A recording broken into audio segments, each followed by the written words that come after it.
لا شريك له في الخلق والأمر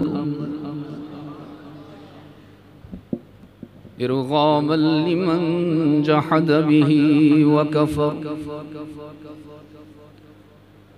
ونشهد أن سيدنا وسندنا ومولانا محمدا عبده ورسوله أعوذ بالله من الشيطان الرجيم بسم الله الرحمن الرحيم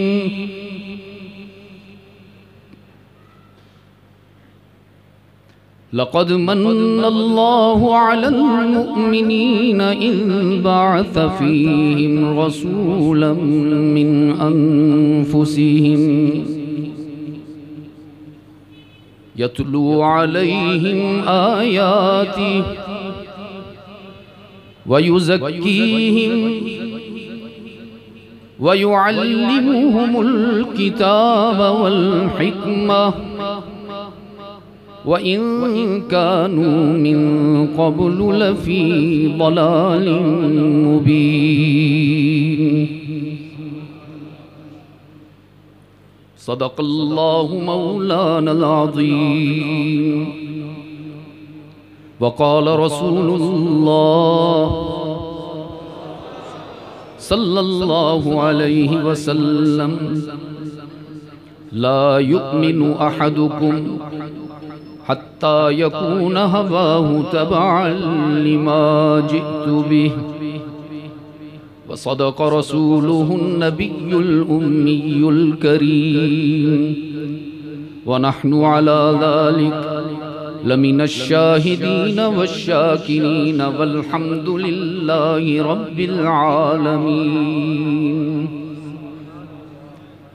خدا در انتظار حمد مانیست محمد چشم بر راہ ثنا نیست محمد حامد حمد خدا بس خدا مدافرین مصطفیٰ بس محمد از تو می خواهم خدا را خدایا از تو حب مصطفی را اللهم صل على محمد وعلى آل محمد كما صليت على إبراهيم وعلى آل إبراهيم إنك حميد مجيد اللهم بارك على محمد وعلى آل محمد كما باركت على إبراهيم وعلى آل إبراهيم إنك حميد مجيد واجب الاحترام معزز علماء کرام بالخصوص میزبان محترم عم مکرم حضرت مولانا سید انور شاہ صاحب بخاری دامت برکاتہم ارباب علم و دانش محترم بزرگوں عزیز دوستوں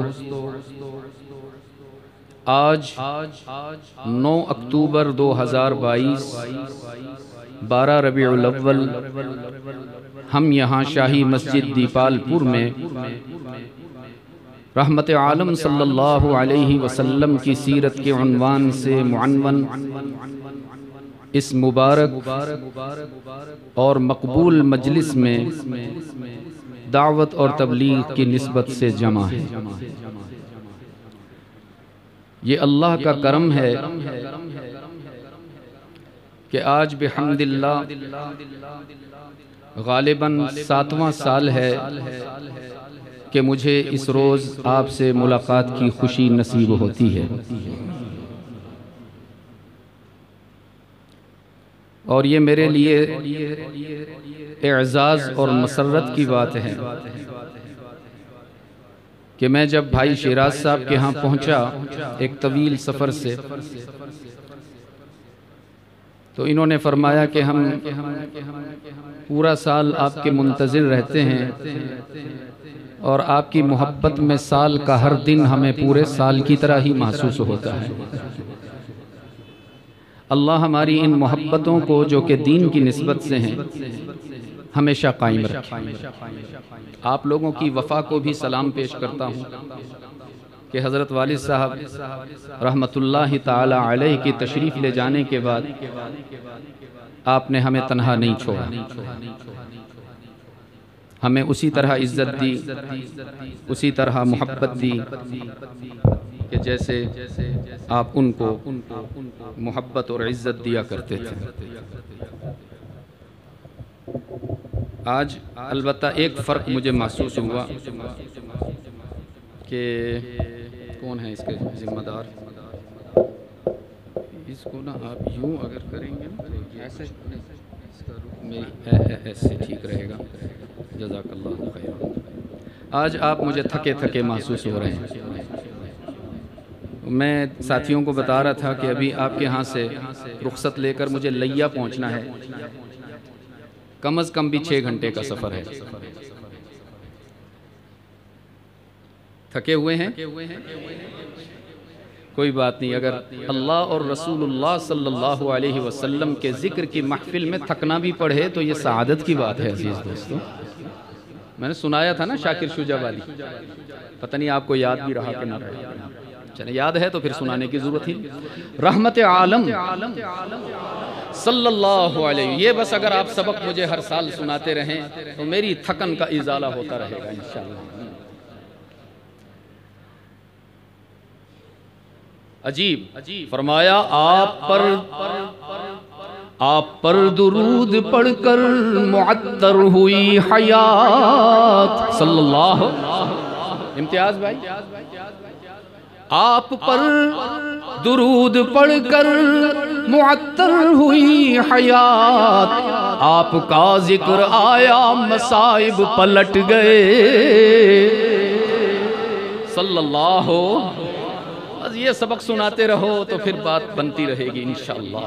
سبحان اللہ بھی عظیم کلمہ ہے، لیکن وہ آپ ناطخواں حضرات کو سنایا کریں۔ میری روح کی غذا، میری آخرت کی تعمیر، میرے ایمان کی تجدید، میری تھکن کا ازالہ صلی اللہ۔ رحمت عالم صلی اللہ علیہ وسلم اس کائنات میں انسان کو قیمتی بنانے تشریف لائے۔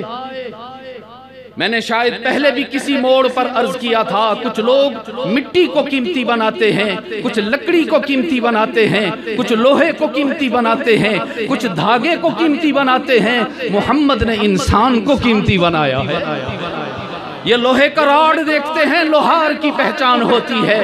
لکڑی کی کرسی دیکھتے ہیں، نجار کی پہچان ہوتی ہے۔ مسجد کے در و دیوار دیکھتے ہیں، مستری اور معمار کی پہچان ہوتی ہے۔ لہلہاتا ہوا کپڑا دیکھتے ہیں، درزی اور جولاہے کی پہچان ہوتی ہے۔ کرنیں دیکھتے ہیں، سورج کی پہچان ہوتی ہے۔ عطر دیکھتے ہیں، پھول کی پہچان ہوتی ہے۔ لیکن رب کعبہ کی قسم، جب ابو بکر کو دیکھتے ہیں، جب عمر پر نگاہ جاتی ہے، جب عثمان کی سیرت سامنے آتی ہے، جب علی حیدر کرار سامنے آتا ہے تو محمد مصطفیٰ یاد آتا ہے۔ یہ رحمت عالم کی پروڈکشن ہے صلی اللہ۔ اور میں عرض کرتا چلا جاؤں، ختم نبوت کا اعجاز دیکھیے، ختم نبوت کا اعجاز دیکھیے کہ جیسے رحمت عالم کے بعد قیامت تک کوئی نبی نہیں آ سکتا، بالکل اسی طرح یہ بھی ہمارا ایمان ہے کہ اب تا قیامت ابو بکر کے بعد صدیق بھی نہیں آ سکتا، اب تا قیامت عمر کے بعد فاروق بھی، عثمان کے بعد ذوالنورین، علی المرتضیٰ کے بعد شیر خدا بھی۔ یہ ختم نبوت کا اعجاز کہ رحمت عالم صلی اللہ علیہ وسلم کے تیار کردہ تابندہ کردار اتنے عظیم ہیں کہ فرشتے بھی ان کی عظمت پر رشک کرتے نظر آتے ہیں۔ آپ صلی اللہ علیہ وسلم کی تعلیمات نے ان کو قیمتی بنایا۔ سیدنا فاروق اعظم رضی اللہ تعالی عنہ تنہائی میں روتے نظر آئے، آنسو بہاتے نظر آئے. پوچھا گیا امیر المومنین کیا بات، آنکھوں میں آنسو کیوں؟ کہیں کسی جنگ سے مسلمانوں کی شکست کی خبر تو نہیں آ گئی؟ فرمانے لگے نہیں بحمداللہ ہر جگہ کامیابی ہمارے قدم چوم رہی ہے. تو پھر روتے کیوں ہو؟ فرمایا روتا اس لیے ہوں آج اسی جگہ پر کھڑا ہوں جہاں بچپن میں بکریاں چراتا تھا اور بکریاں قابو نہیں آتی تھی. بڑا شوخ جانور ہے، کوئی ٹیلے پر چڑھ جاتی، کوئی دور بھاگ جاتی، کوئی درخت سے لٹک جاتی، سارا دن گزر جاتا، بکریاں قابو نہ آتی. جب شام ہوتی میرا والد خطاب میرا گریبان پکڑتا، جھڑکتا، ڈانٹتا اور کہتا عمر بکریاں سنبھال نہیں سکتے ہو، زندگی کیسے گزارو گے؟ آج اسی مقام پر موجود ہوں اور ابن خطاب کی حیثیت سے نہیں، امیر المؤمنین کی حیثیت سے. 22 لاکھ مربع میل کی سلطنت پر میرا حکم چل رہا ہے. آج جب یہاں آیا تو میرے ضمیر نے مجھے احساس دلایا عمر تو وہی تھا جس کی بات بکریاں بھی نہیں مانتی تھیں. یہ کس کی تربیت کا اثر ہے؟ یہ کس کا فیضان نظر ہے؟ یہ کس کی صحبت کا نتیجہ ہے؟ یہ کس کی تعلیمات کا رزلٹ ہے کہ آج خط لکھتے ہو تو دریا بھی غلامی کرتے نظر آتے ہیں؟ آج حکم دیتے ہو ہوائیں اطاعت کرتی ہیں، کانپتی ہوئی زمین پر پاؤں سے ٹھوکر لگاتے ہو زلزلے تھم جاتے ہیں. یہ محمد عربی کی آفاقی تعلیمات کا نتیجہ تھا. ورنہ عمر تو وہی تھا جو تلوار لے کر سر قلم کرنے نکلا. عمر تو وہی تھا جو تلوار لے کر سر قلم کرنے نکلا تھا. رحمت عالم کی تعلیمات نے اپنی جان کے قاتل کو اپنی جان کا محافظ بنا دیا. وہی تعلیمات آج بھی ہمارے مابین موجود ہیں. میں عرض کیا کرتا ہوں عزیز دوستو، آج کی اس ملاقات میں میں آپ کو جو اصول دے کر جانے لگا ہوں اور اسی کے ارد گرد میری گفتگو رہے گی، وہ اصول آپ سب زبانی یاد کریں گے. اور اگر اللہ ہمیں یہ توفیق مرحمت فرمائے، میں ہمیشہ ہر ملاقات میں کہا کرتا ہوں، بالخصوص اپنے نوجوان دوستوں سے اپنے پاس ڈائری رکھا کیجیے، قلم رکھا کیجیے. امام شافعی رحمت اللہ علیہ فرماتے ہیں العلم صید والکتابۃ قید. علم شکار کی طرح ہے، تحریر اس کے جال کی طرح. کبھی کبھی وہ اصول جو میں ابھی عرض کرتا ہوں، وہ قانون، وہ ضابطہ، اس کو کھول کھول کر دیکھ لیا کیجئے، پڑھ لیا کیجئے. زندگی کے بہت سے معاملات میں آپ کو روشنی فراہم ہوگی انشاءاللہ.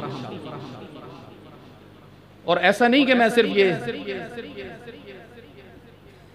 لِمَ تَقُولُونَ مَا لَا تَفْعَلُونَ سے ڈرتا ہوں کہ جو خود نہیں کرتے دوسروں کو بھی کہتے ہو. یہ دیکھیے میری ڈائری اس میں ہے. میں چونکہ سفر میں ہوتا ہوں تو قلم سے لکھنا مشکل ہوتا ہے، اگرچہ یہ بھی. اور ابھی دیکھیں میں نے نوٹس لیے ہیں بیان سے پہلے. یہ دیکھیے ہر بیان سے پہلے کچھ نہ کچھ لکھتا ہوں. یہ دیکھیے یہ ڈائری ہے، یہ میں اپنے نوجوانوں کو دکھا رہا ہوں. یہ دیکھیے ذرا. اور یہ صرف انڈیکس ہے، عنوانات ہیں، اس کے اندر بہت تحریر ہے. یہ آپ کو ترغیب دے رہا ہوں عزیز دوستو. موبائل کا اچھا استعمال بھی تو ہے. آواز نہیں آ رہی بھائی؟ دیکھیے کون ہے ساتھی ہمارے وہاں سے، وہ احباب کہہ رہے ہیں آواز نہیں آ رہی. آپ کو آ رہی ہے؟ اصول دے کر جا رہا ہوں عزیز دوستو. اصول بلکہ اصل الاصول ہے، اسی کے گرد ساری کائنات گھوم رہی ہے. اور وہ اصول یہ ہے، سیرت محمد مصطفیٰ منانے کی چیز نہیں، اپنانے کی چیز ہے.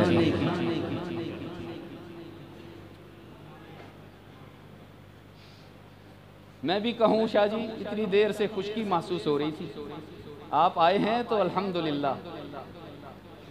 سیرت محمد مصطفیٰ، اس کو کہیے میرے ساتھ. یہ الفاظ دہرائیے، آج یاد کروا کے جاؤں گا انشاءاللہ. سیرت محمد مصطفیٰ منانے کی چیز نہیں، اپنانے کی چیز ہے. صرف منانا ہوتا تو کربلا میں حسین کو گلا کیوں کٹانا پڑتا؟ صرف منانا ہوتا تو حمزہ کی لاش کے 11 ٹکڑے کیوں ہوتے؟ اور صرف منانا ہوتا تو سمیہ کے 2 ٹکڑے کیوں ہوتے؟ صرف سیرت کو منانا کامیابی ہوتی تو تپتی ہوئی ریت پر بلال کیوں تڑپتا نظر آتا؟ خباب ابن ارت، ہائے ہائے ہائے، امیر المؤمنین فاروق اعظم رضی اللہ تعالی عنہ نے فرمایا، خباب اسلام قبول کرنے کے بعد تجھ پر کیا گزری؟ فرمانے لگے حضرت بتانے کی بات نہیں ہے، میں کرتا اتارتا ہوں میری کمر دیکھ لیں۔ کرتا اتارا، کمر پر نظر پڑتے ہی فاروق اعظم کی دھاڑیں نکل گئی۔ اتنے موٹے موٹے گڑھے پڑے ہوئے تھے، گوشت تھا ہی نہیں۔ فرمانے لگے میں نے آج تک کسی کی ایسی پشت نہ دیکھی، خباب یہ کیا ہوا تھا؟ حضرت خباب ابن ارت رضی اللہ تعالی عنہ نے فرمایا، امیر المومنین جب اسلام قبول کیا تو میرے چچا نے مجھ پر مظالم ڈھائے، ستم ڈھائے اور انگارے دہکا کر ان انگاروں پر مجھے لٹاتا تھا اور میرے سینے پر پاؤں رکھ دیتا تھا۔ جب تک میرے خون اور پسینے سے انگارے بجھتے نہیں تھے میری خلاصی نہیں ہوتی تھی۔ اگر سیرت صرف منانے کی چیز ہوتی، چند نعرے لگانے سے حق ادا ہو جایا کرتا، تو پھر یہ ساری داستان کیوں سامنے آئی؟ سیرت اپنانے کی چیز ہے۔ اور عزیز دوستو یاد رکھیے، رحمت عالم صلی اللہ علیہ وآلہ وسلم نے ہمیں اور آپ کو جو دین عطا فرمایا ہے، جو شریعت عطا فرمائی ہے، وہ انتہائی آسان۔ آج کی اس ملاقات میں آپ کے سامنے رحمت عالم صلی اللہ علیہ وسلم کے سیرت کے 2 پہلو رکھنا چاہتا ہوں۔ بألفاظ دیگر اللہ کی طرف سے آپ کی طرف متوجہ احکامات میں سے صرف 2 حکم پیش کرنا چاہتا ہوں، لیکن ان 2 احکامات کی خصوصیت یہ ہے کہ شریعت کے باقی تمام احکامات میں نرمی ہے، رعایت ہے، سہولت ہے، رخصت ہے، معافی ہے، درگزر ہے۔ ان 2 احکامات میں کوئی نرمی نہیں، کوئی رعایت نہیں، کسی قسم کا درگزر نہیں۔ آپ دیکھیے نا جی، نماز پڑھتے ہیں، جواب کمزور ہے۔ نماز اللہ کا حکم ہے، اتنا عظیم حکم ہے کہ آپ صلی اللہ علیہ وسلم نے فرمایا لا دین لمن لا صلاۃ له، جس کی نماز نہیں ہے اس کے دین کا اعتبار نہیں۔ لیکن اس میں ہمیں نرمی نظر آتی ہے حق تعالیٰ کی طرف سے کہ اگر آپ کھڑے ہو کر نماز ادا نہیں کر سکتے، اللہ نہ کرے بیمار ہو گئے، علیل ہو گئے، تو رخصت موجود ہے، بیٹھ کر نماز پڑھنا۔ اگر بیٹھ کر بھی نہیں پڑھ سکتے تو نرمی موجود ہے کہ لیٹ کر نماز پڑھنا۔ لیٹ کر نماز پڑھنے میں نرمی موجود ہے کہ رکوع اور سجود کے لیے اٹھ کر بیٹھنے کی ضرورت نہیں ہے، سر کے اشارے سے رکوع کر لیں، سر کے اشارے سے سجدہ کر لیں، اسی کو اللہ قبول فرما لیں۔ اور اس میں مزید نرمی موجود ہے عزیز دوستو کہ اگر علالت اتنی زیادہ ہے کہ سر کے اشارے سے بھی رکوع سجدہ نہیں ہو سکتا، تو حق تعالیٰ کی طرف سے رعایت ہے، آنکھوں کی پلکوں سے رکوع سجدے کا اشارہ کرو، اللہ اس کو بھی قبول فرما لے۔ نرمی ہے، رعایت ہے، رخصت ہے۔ روزہ کتنا بڑا عمل ہے، اللہ کا حکم ہے، لیکن اس میں بھی ہمیں نرمی ملتی ہے، رعایت ملتی ہے کہ اگر مسافر ہو یا علیل ہو، وقتی طور پر روزہ چھوڑ دیجئے، بعد میں مکمل کر لیجئے۔ زکوٰۃ اللہ کا کتنا بڑا حکم ہے، مال پاک ہی نہیں ہوتا جب تک کہ زکوٰۃ ادا نہ کی جائے۔ اس میں بھی اللہ کی طرف سے نرمی ہے کہ اگر اکٹھی نہیں دے سکتے ہو، تھوڑی تھوڑی کر کے تقسیم کرو۔ شریعت کے ہر حکم میں رعایت ملتی ہے عزیز دوستو، لیکن یاد رکھیے گا 2 حکم ایسے ہیں جن میں اللہ کی طرف سے کوئی رعایت نہیں ہے، کوئی نرمی نہیں ہے، کوئی معافی نہیں ہے، کوئی کمپرومائز نہیں۔ اور وہ کیا ہیں وہ میں عرض کرتا ہوں۔ فرمایا وَقَضَىٰ رَبُّكَ أَلَّا تَعْبُدُوا إِلَّا إِيَّاهُ۔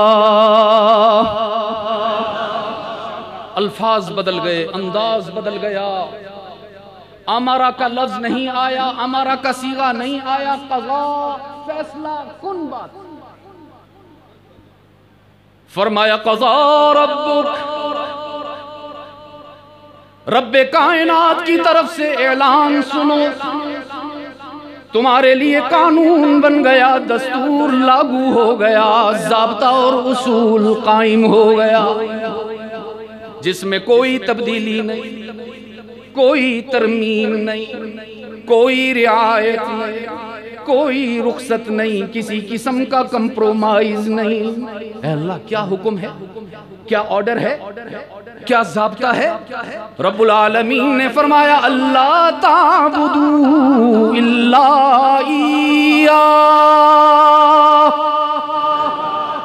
تا قیامت قانون بن گیا، ضابطہ بن گیا کہ اللہ کے سوا کوئی تمہاری عبادت کے لائق نہیں ہے. ہم سب کا معبود کون؟ ہاں یہ سبق دہراتے رہا کیجیے، کمزوری نہ آنے پائے عزیز دوستو، کمزوری نہ آنے پائے. یاد رکھیے گا اگر عقیدہ توحید میں ڈگمگا گئے، رب کعبہ کی قسم تمام عمر کی نیکیاں منہ پہ مار دی جائیں. اور بہت سوچ سمجھ کر کہہ رہا ہوں. ہمارا بحمداللہ یہ جو سٹیج ہے نا، یہ کوئی عام نہیں ہے. یہاں علماء ہیں، اہل نظر ہیں، اہل بصیرت ہیں. میں یہاں ہلکی بات ویسے بھی نہیں کرنی چاہیے، الحمدللہ مزاج بھی نہیں، لیکن یہاں تو تصور ہی نہیں. میں بہت سوچ سمجھ کر یہ الفاظ کہہ رہا ہوں. اگر عقیدہ توحید میں کمزور ہو گئے، اگر اللہ کی ذات، اس کی قدرت، اس کی طاقت، اس کی صفات میں اس کے بندوں میں سے کسی کو شریک کرنے کا جرم کر لیا، رب کعبہ کی قسم رحمت عالم کی سیرت کو اپنانے سے بھی فائدہ نہیں ہوگا. دلیل سے بات کرتا ہوں، جذباتی نہیں ہوں، لفاظی نہیں کر رہا ہوں، دلیل دیتا ہوں. رب العالمین نے فرمایا قل افغیر اللہ تأمرونی اعبد. میرے محبوب، مشرکین مکہ لالچ دے رہے ہیں آپ کو، ملکناک سلطناک زوجناک، کہ محبوب ہم ذرا ہی میں بھی کی ملاوٹ فرما لیجئے، اللہ کے ساتھ ان کے بتوں کو بھی گوارا کر لیجئے تو آپ کو مالا مال کر دیں گے، سرداریاں دیں گے، شادیاں کروائیں گے. رب العالمین نے فرمایا قل، میرے محبوب زبان تیری ہے، بیان میرا، انداز تیرا ہے، الفاظ میرے. افغیر اللہ تأمرونی اعبد ایھا الجاہلون. میرے محبوب ان کی حوصلہ شکنی فرما دیجئے اور کہہ دیجئے ان کو کہ میں تمہارے گمان کے مطابق اپنے اللہ کو چھوڑ کر کسی اور کو معبود نہیں مانوں گا. اور حق تعالیٰ نے بات پوری فرما دی. شاہ جی خطرناک بات. حق تعالیٰ نے فرمایا وَلَقَدْ أُوحِيَ إِلَيْكَ وَإِلَى الَّذِينَ مِن قَبْلِكَ. میرے محبوب میں آپ سے بھی کہہ دینا چاہتا ہوں، آپ سے پہلے بھی انبیاء اور رسل کو میں نے یہی کہا کہ لَإِنْ أَشْرَكْتَ لَيَحْبَطَنَّ عَمَلُكَ. اگر تو نے اللہ کی وحدانیت میں کسی کو شریک کرنا گوارا کر لیا تو میرے محبوب تیرے سجدے بھی قبول نہیں، تیرے روزے بھی قبول نہیں، تیرے حج بھی قبول نہیں، تیرے عمرے بھی قبول نہیں، تیری تبلیغ بھی قبول نہیں، تیرا جہاد بھی قبول نہیں۔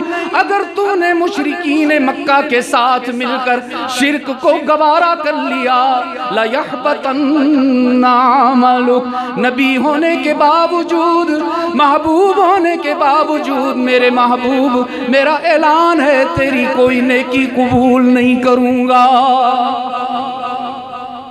یہ تو نبی کے لیے اتنا معیار ہے تو میں اور آپ کیسے بچ سکتے ہیں؟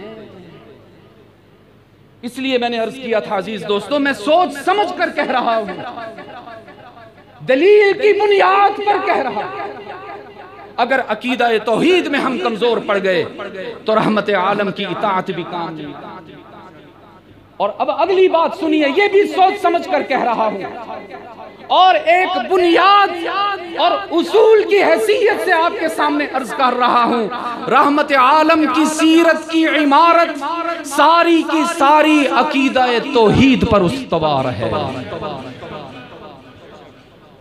اگر توحید کو بیچ میں سے مائنس کر دو تو ساری عمارت ڈھہ جائے۔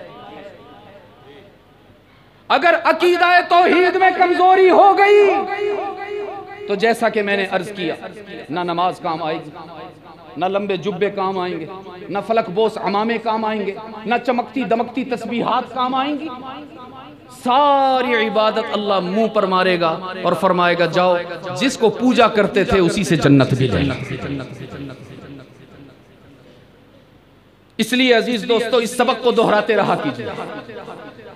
حق تعالی نے فرمایا قضا ربک اللہ تعبدوا الا ایہ،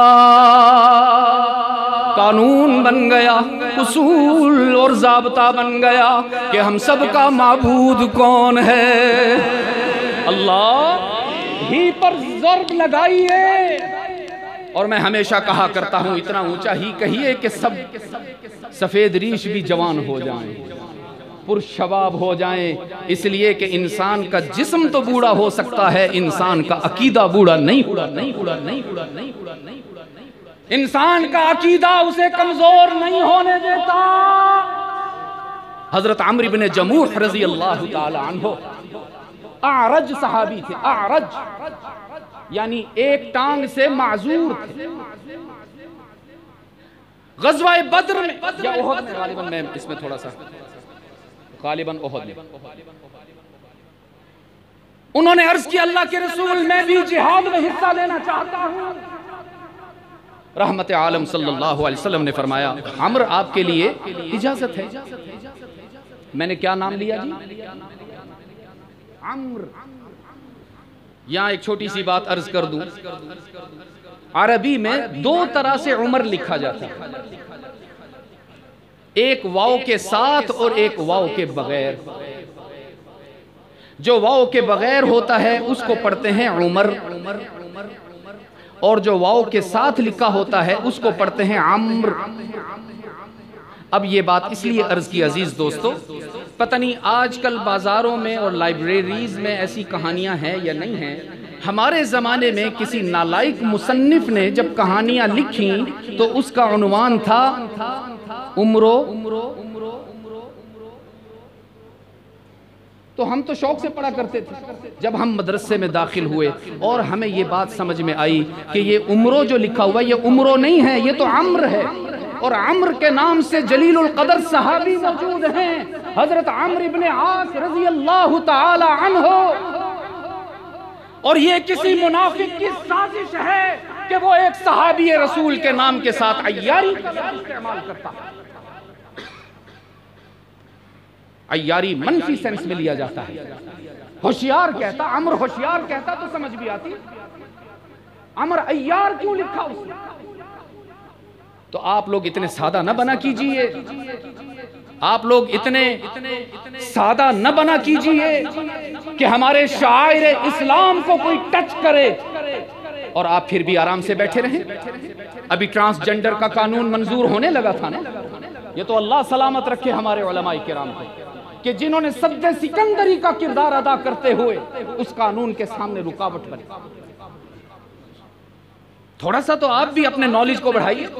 کتنا مشہور واقعہ ہے حضرت شاہ جی، ہم نے اسکول کی جماعت میں پڑھا، چوتھی یا پانچویں میں، آپ لوگوں نے بھی پڑھا ہوگا کہ حضرت عمر رضی اللہ تعالی عنہ کے زمانے میں رات کو وہ مدینہ منورہ کی گلیوں میں گشت فرما رہے تھے. اندر ایک خاتون اپنی بچی سے کیا کہہ رہی تھی؟ آپ سب نے یہی سنا ہوا ہے، ہم نے بھی یہی سنا، لیکن آپ یقین فرمائیے مجھے اطمینان نہیں ہوتا تھا، مجھے ہضم نہیں ہوتا تھا کہ رحمت عالم کی تربیت یافتہ خاتون، رحمت عالم کی فیض یافتہ ماں، جس کا شمار اصحاب رسول میں ہوتا ہو، وہ کیسے اپنی بچی کو ایک ناجائز ملاوٹ کا حکم دے. یاد رکھنا دین میں شارٹ کٹ نہیں ہے. دین کو سمجھنے کے لیے چھوٹے چھوٹے رسالے مت پڑھا کرو، اس سے کنفیوژن بڑھتی ہے. تفصیلی کتب پڑھا کیجئے یا پھر علماء کے قدموں میں آ کر بیٹھا کیجئے.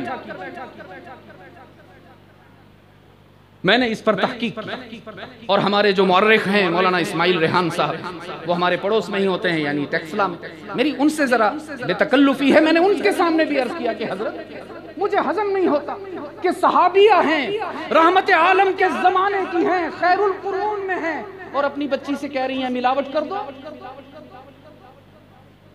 اب میں آپ کو بتاتا ہوں واقعہ کیا، یاد رکھیں گے نا انشاءاللہ. میرے عزیز دوستو، حقیقت یہ تھی کہ وہ ماں اور بیٹی روزانہ اپنے گھر میں اللہ کی وحدانیت کے تذکرے کیا کرتی تھی، اللہ کی صفات کا مذاکرہ ہوتا تھا. اللہ ہر جگہ موجود ہے، اللہ ہمیں دیکھ رہا ہے، اللہ ہمیں سن رہا ہے. ہم دو ہیں تو تیسرا ہمارا رب ہے، ہم تین ہیں تو چوتھا ہمارا اللہ ہے. ہم ساری کائنات سے چھپا سکتے ہیں اللہ سے. یہ روزانہ گفتگو ہوتی تھی، روزانہ یوں کہہ لیجئے تعلیم کا حلقہ لگا کرتا تھا گھر میں. ایک روز ماں نے سوچا، بھائی آواز نہیں آ رہی، میرا مسئلہ ہے. بھائی صاحب اگے تشریف لے آؤ، ساڑھے کو جی اگے تشریف لے آؤ. آپ لوگ آگے تشریف لے آئیں، تشریف تھوڑا سا آگے لے. دیکھو بندہ پنڈی سے چل کے آ گیا، آپ بھی تھوڑا آگے تشریف لے آئیں. جزاک اللہ. اللہ آپ کی اس قربانی کو قبول فرمائے، اللہ آپ کی اس قربانی کو قبول فرمائے. بات یہ تھی عزیز دوستو، آپ میری طرف متوجہ رہیے، آج وقت میرے پاس کم ہے، میں صرف 25 منٹ اور لوں گا. بات یہ تھی کہ وہ ماں روزانہ اپنے بچی کو اللہ کی وحدانیت، اس کی طاقت، اس کی قدرت، اس کی صفات پر تعلیم دیا کرتی تھی. تو ایک روز سوچا کہ روزانہ بچی کو سبق تو پڑھاتی ہوں، آج ذرا امتحان کو آج ذرا تو ہم تو بچوں سے سنتے ہیں، ہاں بیٹا جی ذرا سناؤ ٹوئنکل ٹوئنکل لٹل اسٹار. ہم تو یہ سنتے ہیں، ہاں جی اے بی سی یاد ہو گئی کہ نہیں ہو گئی. اس ماں نے اپنی بچی سے سوال کے انداز میں پوچھا تھا، بیٹا کیا خیال ہے دودھ میں پانی نہ ملا؟ وہ آرڈر نہیں تھا، وہ کوسچن تھا، وہ حکم نہیں تھا، وہ امتحان تھا کہ بیٹا کیا خیال ہے دودھ میں پانی نہ ملا دیں. بیٹی نے پہلی پوزیشن حاصل کرتے ہوئے، امتیازی نمبر حاصل کرتے ہوئے ماں کو بلا تکلف کہہ دیا، اماں امیر المؤمنین نے منع کیا ہے، رحمت عالم کا پیغام ہے کہ میری امت کو ملاوٹ والی چیز فروخت نہیں کرنی. امیر المؤمنین نے منع کیا، ہم پانی نہیں ملا. پھر اگلا سوال کیا، یاد رکھیے نا، یہ جو امتحان ہوتا ہے نا، عند الامتحان یکرم الرجل او یوہان. عربی میں کہا جاتا ہے کہ امتحان یا تو انسان کو معزز کر دیتا ہے یا اس کو ذلیل کر دیتا ہے. جب ماں نے دیکھا کہ بچی کی تربیت اچھی نظر آ رہی ہے تو اگلا سوال کیا، اور بھی مشکل. کہنے لگی بیٹا ٹھیک ہے امیر المومنین نے منع کیا ہے، لیکن اس وقت تو یہاں امیر المومنین موجود ہی نہیں، ان کو کیسے پتا چلے گا کہ ہم دودھ میں پانی ملا دیں گے؟ اب بیٹی نے امتیازی پوزیشن حاصل کرتے ہوئے کہا، اماں امیر المومنین نہیں دیکھ رہا تو کیا ہوا، میرا اور تمہارا رب تو دیکھ رہا ہے. یہ تھا واقعہ. ورنہ آپ مجھے بتائیے یہ ساری کنورسیشن سننے کے بعد فاروق اعظم رضی اللہ تعالی عنہ نے دروازہ نوک کیا اور فرمانے لگے اماں تیری بیٹی کا عقیدہ مجھے اتنا پسند آیا ہے کہ آج امیر المومنین تیرے دربار میں فقیر بن کے آیا ہے، میں اپنے بیٹے عاصم کے لیے تیری بیٹی کا رشتہ مانگتا. آپ مجھے بتائیے اگر اس وقت ماں اپنی بیٹی کو ملاوٹ کا سبق دے رہی ہوتی تو ایک امیر المومنین کیسے اس کو اپنی بہو بنانے کے لیے تیار ہو کہ جو ایسی ماں کی تربیت یافتہ بچی. یہ تھا اصل واقعہ. خیر میرے عزیز دوستو، بات کہیں سے کہیں چلی گئی، پتہ نہیں میں کیا عرض کر رہا تھا. حضرت عمرو ابن جموح رضی اللہ تعالی عنہ نے عرض کہ اللہ کے رسول میں جہاد میں حصہ لینا چاہتا ہوں. رحمت عالم نے فرمایا لیس علی الاعمى حرج ولا علی الاعرج حرج ولا علی المریض حرج. اللہ نے رعایت دی ہے، نابینا ہو تو جہاد میں نہ جاؤ کوئی بات نہیں، لنگڑے ہو معذور ہو مت جاؤ کوئی بات نہیں، بہت زیادہ علیل ہو گھر میں رہو کوئی بات نہیں. عرض کی اللہ کے محبوب میں چاہتا ہوں اريد ان اطأ الجنۃ بعرجتی، میرا دل کرتا ہے اسی لنگڑے پاؤں سے لنگڑاتا ہوا جنت میں داخل ہو جاؤں. عقیدہ بوڑھا نہیں ہونے دیتا، عقیدہ کمزور نہیں ہونے دیتا. رحمت عالم صلی اللہ علیہ وسلم نے مسکراتے ہوئے اجازت مرحمت فرمائی اور پھر کشتوں کے پشتے لگاتے ہوئے کفار کو جہنم رسید کرتے ہوئے اللہ کی راہ میں شہادت قبول کی. رحمت عالم صلی اللہ علیہ وسلم جب ان کی میت پر تشریف لائے تو فرمانے لگے میرے اللہ نے مجھے دکھایا ہے کہ عمرو ابن جموح جنت کے لان میں چہد قدمی کر رہا ہے لیکن لنگڑے پاؤں کے ساتھ نہیں، اللہ نے اس کو تندرست پاؤں عطا فرمایا. اس لیے میں چاہتا ہوں کہ ہی کے جواب میں کمزور نہ ہونے. فرمایا قضا ربک الا تعبدوا الا ایاہ، ہم سب کا معبود کون؟ ہی پر ضرب لگائیے، ہی پر ضرب لگائیے. ہم سب کا مسجود کون؟ علام الغیوب کون؟ کارساز و دستگیر کون؟ حاجت روا اور مشکل کشا کون؟ مشکل کشا کون؟ چیلنج کرتا ہوں عزیز دوستو، قرآن کے 30 پاروں کو مطالعہ کر لیجئے، احادیث کی کتب کو اٹھا کر دیکھ لیجئے. 1.25 لاکھ انبیاء اور رسل میں سے کوئی ایک بھی آپ کو ایسا نہیں ملے گا جس نے مشکل وقت میں اللہ کے سوا کسی اور کو یاد کیا ہو. ہم سب کے والد ہیں سیدنا آدم علیہ السلام، ہم سب کے باپ ہیں ابو البشر ہیں. ان پر مشکل آ گئی، اللہ نے جنت سے زمین پر بھیج دیا. جبرائیل سے بھی رابطہ تھا آدم کا، جبرائیل سے بھی رابطہ تھا. اگر چاہتے مشکل وقت میں جبرائیل کو پکار لیتے کہ جبرائیل مدد کیجئے. رحمت عالم صلی اللہ علیہ وسلم پر نازل ہونے والے قرآن کریم نے ہمیں اطلاع دی. اس مشکل مرحلے پر آدم نے کسی فرشتے کو یاد نہیں فرمایا. 300 سال تک دعائیں ہوتی رہیں. کتنے سال؟ اور علماء فرماتے ہیں، مورخین بتاتے ہیں ان 300 سال تک آدم نے حیا کی وجہ سے آسمان کی طرف نظریں نہیں اٹھائیں. 300 سال کے بعد حق تعالی نے فرمایا ہم نے آدم کو وہ الفاظ القا کیے، فتلقى آدم من ربه کلمات. ہم نے آدم کو وہ الفاظ عطا فرمائے کہ ان الفاظ کو بولو گے تو تمہاری مشکل حل ہو جائے گی. اور وہ کیا الفاظ؟ عرض کیا ربنا، کہو نہیں سبحان اللہ نہیں یار کیا ہو گیا؟ یہی تو چابی ہے مشکلات کے حل کی، یہی تو کنجی ہے قبولیت دعا کی. عرض کیا ربنا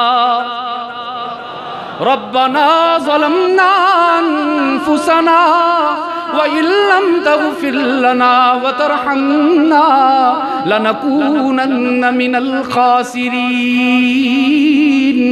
الہ العالمین، مانتا ہوں نہیں کھانا چاہیے تھا مجھے وہ شجر، لیکن اب احساس ہو گیا، میں گزارش کرتا ہوں میری بگڑی بنا دے، میری کشتی کو پار لگا دیجئے۔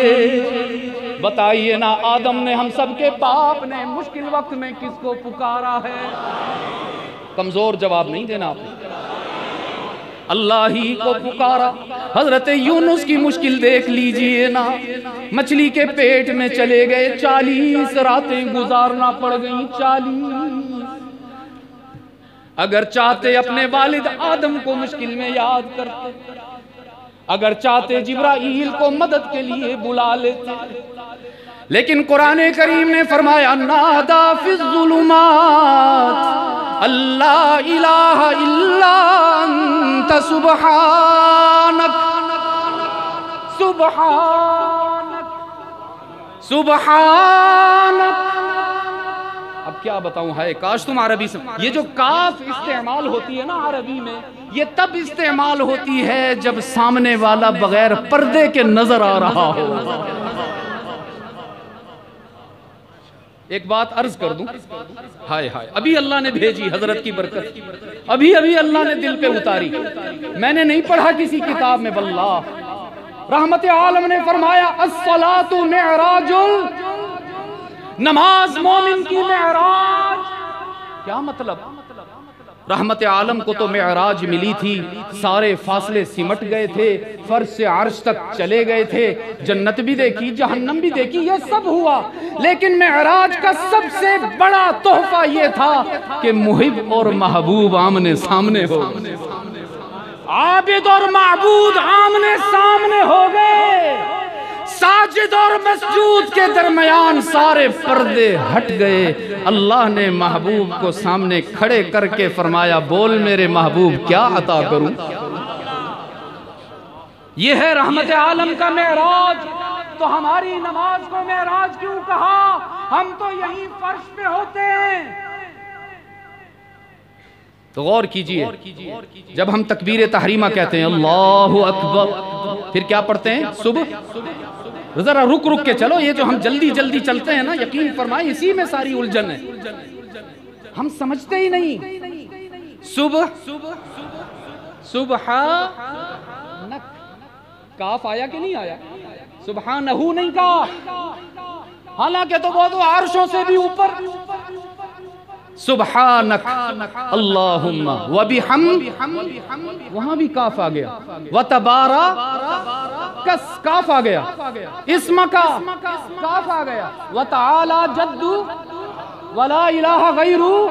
ہائے، رحمت عالم نے فرمایا جب تم نماز کے لیے تکبیر تحریمہ کہتے ہو، گویا ساری کائنات کو، ساری کائنات کی مخلوقات کو، تمام حلال کو خود پر حرام کر کے صرف اللہ کے لیے نماز پڑھتے ہو، اللہ سارے فاصلے سمیٹ دیتا ہے، سارے پردے دور کر کے تمہارے سامنے موجود ہوتا ہے۔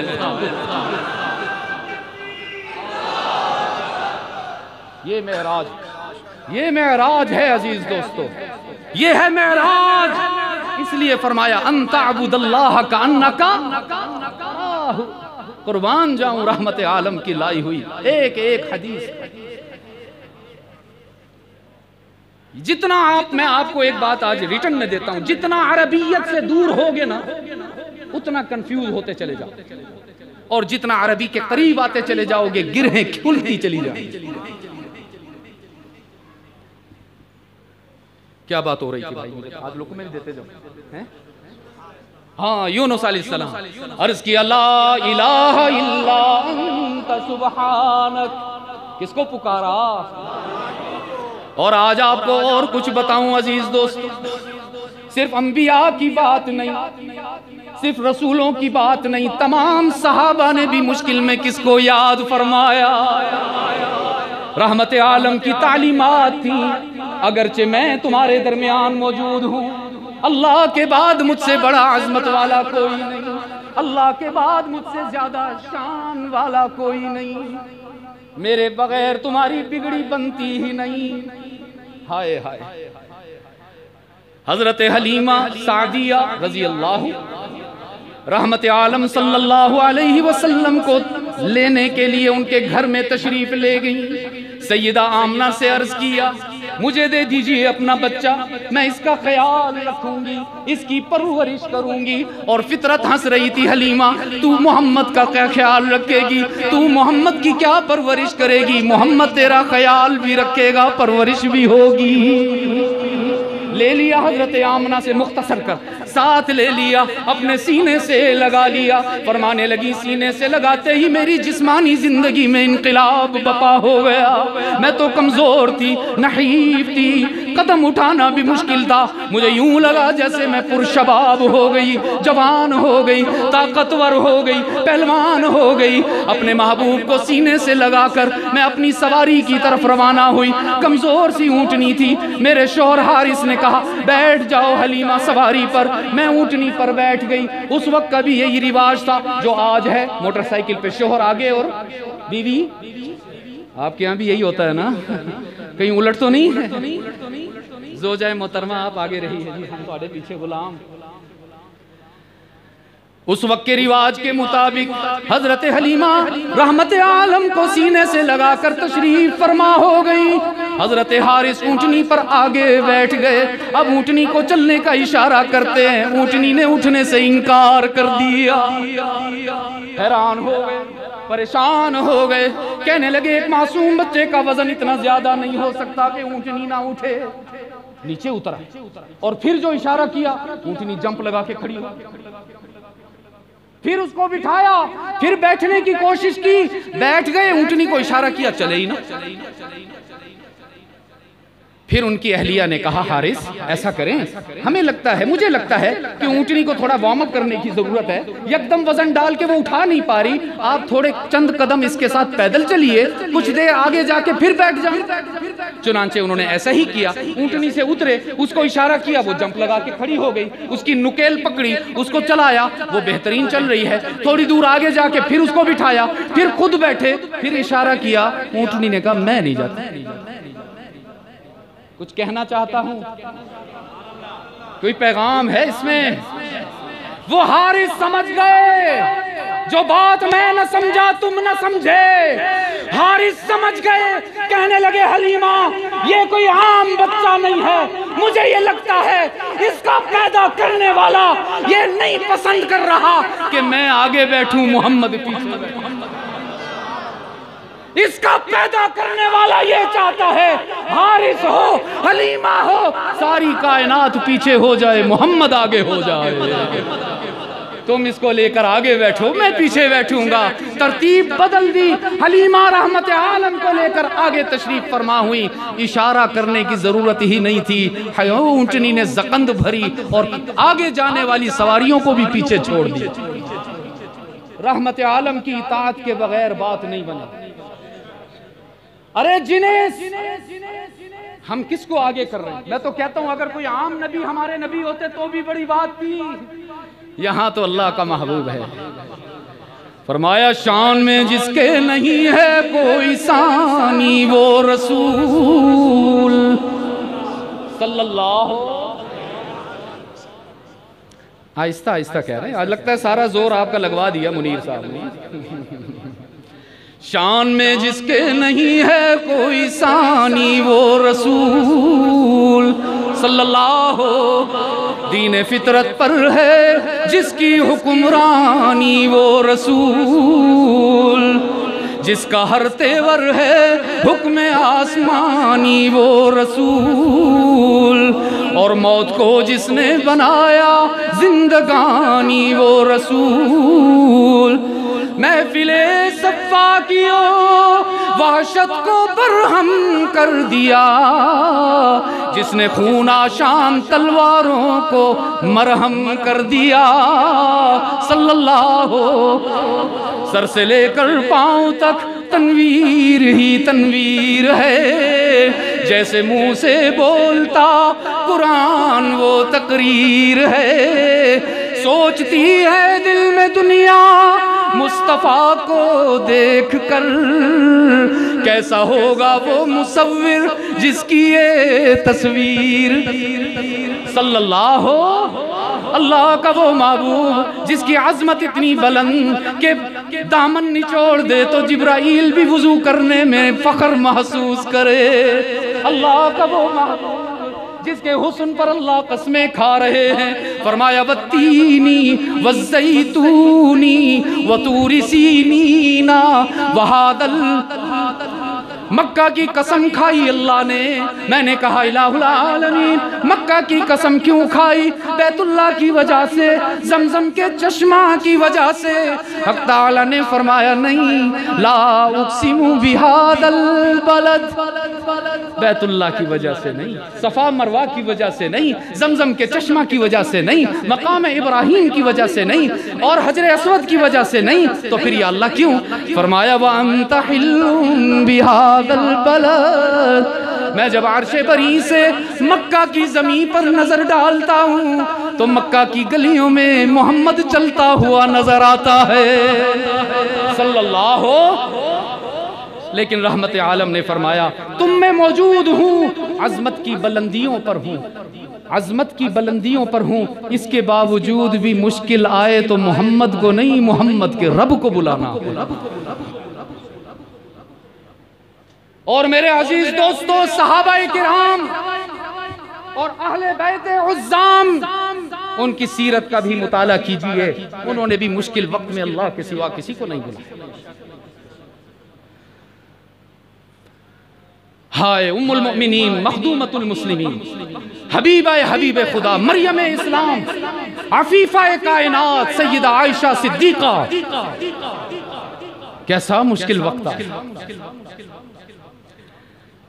فرماتی ہیں غزوہ بنو مستلق سے واپسی پر رحمت عالم صلی اللہ علیہ وسلم غمگین نظر آئے، گھر میں داخل ہوئے تو چہرہ انور پر حزن و ملال کی جھلک نظر آئی۔ میں نے سلام عرض کیا، جواب نہ ملا، میرے دل کی دنیا پر قیامت گزر گئی۔ میں دوڑتے ہوئے دوسرے رخ پر آئی، سلام عرض کیا، محمد نے نظریں پھیر لی، اور رحمت عالم کی نظر کا پھر جانا یہ کوئی چھوٹا حادثہ نہیں۔ فرمایا دونوں جہاں اس سے پھرے جس سے پھری تیری نظر، ابو لہب کو دیکھیے، کم بخت کا چہرہ اتنا چمکتا تھا کہ ماں نے کہا یہ تو شعلوں کا بھی باپ ہے، اس کے چہرے مرخون ایسے چھلکتا ہے جیسے شعلے چمک رہے ہوں، اتنا حسین تھا کہ ماں بھی اس کو ابو لہب کہا کرتی تھی، ورنہ اصل نام تھا اس کا عبد العزا۔ لیکن عزیز دوستو، اس کا حسن اس کے کسی کام نہ آیا، رحمت عالم کی نگاہوں سے گر گیا، دین سے دور ہو گیا، جہنم کا ایندھن بن گیا۔ اور ادھر دیکھیے بلال ہے، سیاہ فام ہے، غلام ابن غلام ہے، رحمت عالم کی آنکھوں میں جچ گیا، اتنا بلند ہوا، اتنا عظیم ہوا کہ چلتا فرش پر تھا، آواز جنت میں سنائی دیتی ہے۔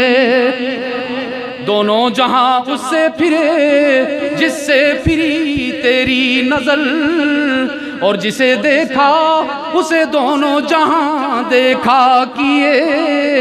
سیدہ کائنات فرماتی ہیں اپنے محبوب کو اس انداز میں دیکھ کر مجھے برداشت نہ ہوئی، میں نے اجازت طلب کی اور اپنے والدین کے گھر میں آ گئی کہ ماں کو اپنا حال سناؤں گی، والد کو اپنا دل دکھاؤں گی۔ لیکن گھر پہنچی تو دیکھا ماں بھی آنسوؤں میں ڈوبی ہوئی ہے، باپ بھی قرآن کی تلاوت کرتے کرتے دھاڑے مار کر روتے نظر آتے ہیں۔ فرماتی ہیں مجھے سمجھ نہ آیا ہوا کیا، مجھے سمجھ نہ آیا یہ قیامت کیسے قائم ہو گئی۔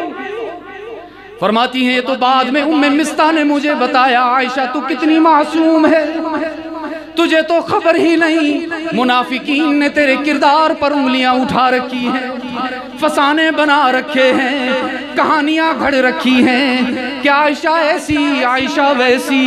فرمانے لگی یہ سنتے ہی شدت غم سے مجھے بخار ہو گئے، سر سے پاؤں تک پسینے میں نہا گئی، کپ کپا گئی۔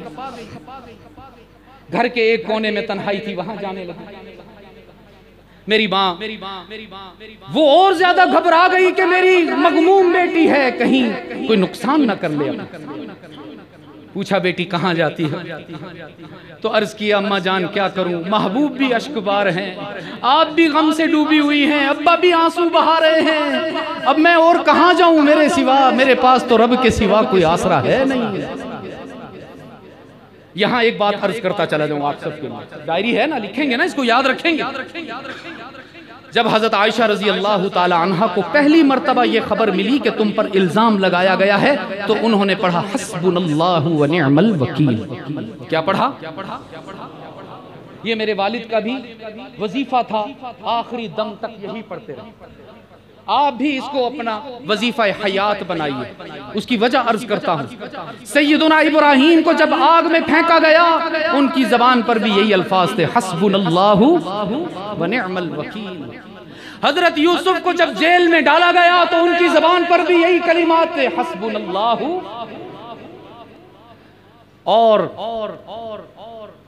حضرت عائشہ رضی اللہ تعالی عنہا پر جب الزام لگایا گیا تو ان کی زبان پر بھی یہی کلمات تھے، حسبنا اللہ۔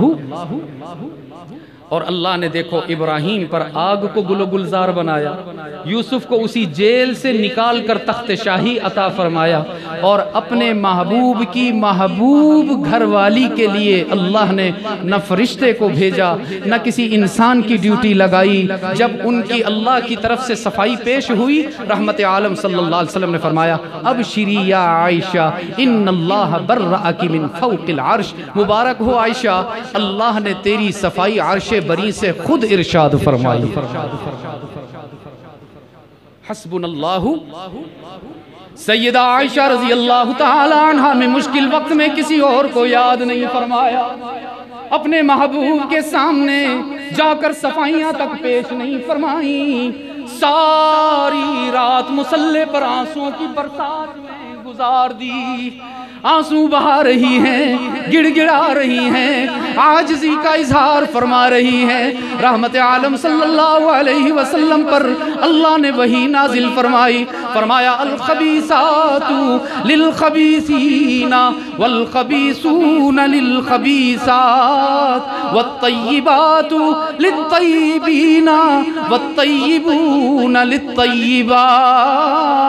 اب بتاؤ نا عزیز دوستو، عائشہ نے مشکل وقت میں آنسو کس کے سامنے بہائے؟ ہم سب کا مشکل کشا کون؟ حاجت روا کون؟ عزت عطا کرنے والا کون؟ بیماریاں دور فرمانے والا کون؟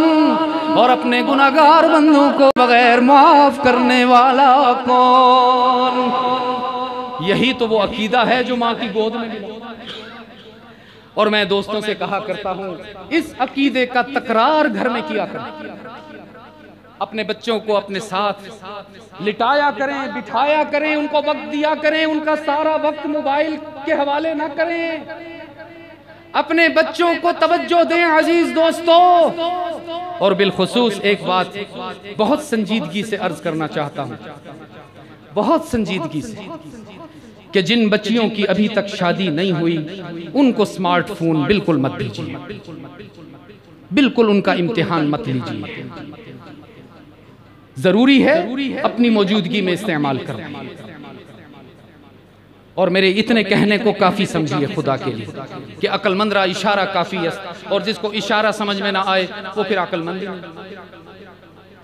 اپنے بچوں کو وقت دیا کیجئے، روزانہ انہیں اپنے ساتھ سلایا کر کے لٹا کر سونے سے پہلے ان سے کہلوایا کیجئے، اللہ ہی ہمارا معبود، اللہ ہی ہمارا مسجود، اللہ ہی ہر جگہ موجود، اللہ ہی ہمارے آنسوں کو کہلوائیں گے نا انشاءاللہ۔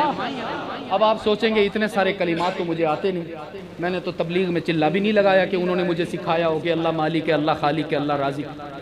تو بھائی یہ تو سب کو آتا ہے نا، لا الہ۔ بس یہی اپنے بچوں کے کان میں، بچہ فیڈر بھی پی رہا ہو، ماں کا دودھ پی رہا ہو، آہستہ آہستہ اس کے کان میں کہتے رہا کرو، اللہ اس کے کانوں سے اس کے دل تک پہنچائے گا، لا الہ الا اللہ، لا الہ۔ لگتا ہے سبق کمزور ہو گیا، ذرا سنانے میں جھجک رہے ہیں۔ کیوں شاہ جی؟ بچہ حفظ کا سبق یاد ہو نا، سپارے یاد ہوں، وہ اتنا اونچا سناتا ہے گلی تک آواز جا رہی ہوتی ہے، اور جب بچے کو سبق یاد نہ ہو تو استاد کبھی چپت لگاتا ہے، کبھی کان، وہ ظالم اونچا تو پڑھو، اونچا تو پڑھو۔ تو چلو اگر یاد نہیں ہے تو ابھی یاد کر لو نا، لا الہ الا اللہ، لا الہ الا اللہ، لا الہ۔ یہ ہے اللہ کا پہلا حکم، کوئی رعایت نہیں، کوئی نرمی نہیں۔ رب العالمین نے فرمایا قَضَىٰ رَبُّكَ أَلَّا تَعْبُدُوا إِلَّا إِيَّاهُ۔ تم سب کا معبود کون؟ تم سب کا مسجود کون؟ علام الغیوب کون؟ کارساز و دستگیر و حاجت روا اور مشکل کشا کون؟ کوئی رعایت نہیں۔ رحمت عالم نے فرمایا من مات یشرک باللہ فقد وجبت لہ النار، کہ جو شرک کرتے کرتے بغیر توبہ کے دنیا سے چلا گیا اس پر جہنم واجب ہو گئی۔ اور یہ بھی سن لیجئے من مات وہو یؤمن باللہ وجبت لہ الجنہ، کہ جو ہی کے نعرے لگاتے ہوئے دنیا سے چلا گیا اس پر جنت واجب ہو گئی۔ دوسرا حکم اللہ کا اسی کے ساتھ بیان فرمایا، وقت نہیں ہے کہ تفصیل میں۔ رب العالمین نے فرمایا وَبِالْوَالِدَيْنِ اِحْسَانًا، اس میں بھی کوئی رعایت نہیں، اس میں بھی کوئی معافی نہیں، کوئی نرمی نہیں۔ حقوق اللہ میں شرک ناقابل معافی جرم، اور حقوق العباد میں ماں باپ کا دل دکھانے والے کے لیے بھی معافی نہیں ہے، جس کی وجہ سے والد کی آنکھوں میں آنسو آ جائیں، جس کی وجہ سے ماں کو آنسو بہانے پڑے، جو اپنے والد کی بے اکرامی کرے، جو اپنی ماں پر سب و شتم کرے، انہیں سخت سست کہے، ہرگز معافی نہیں ملے گی۔ بلکہ اللہ نے فرمایا اتنا کرنے کی بھی اجازت نہیں کہ اگر والدین میں سے کسی نے کوئی ناگوار بات کہہ دی ہے تو ماتھے پر بل لانے کی بھی اجازت نہیں، اف کہنے کی بھی اجازت نہیں۔ تو آج کی اس ملاقات میں عزیز دوستو یاد رکھیے، میں نے آپ کو 3 باتیں اہم بتائیں۔ سب سے پہلی بات یہ تھی کہ سیرت محمد مصطفیٰ منانے کی چیز نہیں۔ ہم سچ تو نہ بولیں، جھوٹ بولتے بولتے عمر گزر جائے، بہنوں کو جائیداد میں حصہ نہ دیں، بیٹیوں کو وراثت سے محروم کر دیں، اور سوچیں کہ ہاں جی بس نعرے لگانے پر بات بن جائے گی، تو یوں بات نہیں بنے گی عزیز۔ اور دوسری بات یہ عرض کی ہے کہ رحمت عالم صلی اللہ علیہ وسلم کی سیرت کی جو عمارت ہے وہ توحید کی بنیاد پر ایستادہ ہے۔ اگر عقیدہ توحید میں کمزوری ہو گئی تو نہ سنتیں کام آئیں گی نہ اطاعت کام آئیں گی۔ اور پھر اس کے دلائل میں نے عرض کیا تھا وَلَقَدْ أُوحِيَ إِلَيْكَ وَإِلَى الَّذِينَ مِن قَبْلِكَ۔